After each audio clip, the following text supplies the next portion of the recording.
මේ කමල් ප්‍රසාද් කියලා එක සක්කිලිලත් ගඳ පඩයක් දාලා තියෙනවා කමෙන්ට් එකක්. දනා ගූ කන වීඩියෝ එකක් ඕනි ගැම්මට කියලා. ඔන්න ගැම්මට එහා පැත්තේ උඩහ පාරේ ඉන්න රෙක්සි කියලා බැල්ලියක්. ඒ බැල්ලිගේ බැටි මං ගෙනල්ලා තියෙන්නේ. ඔන්න බරු නම් බැටි ටික. අපි බලමු මේකේ එන ස්මෙල් එක කොහොමද කියලා.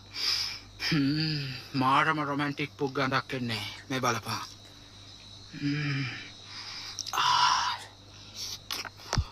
අපි කමු.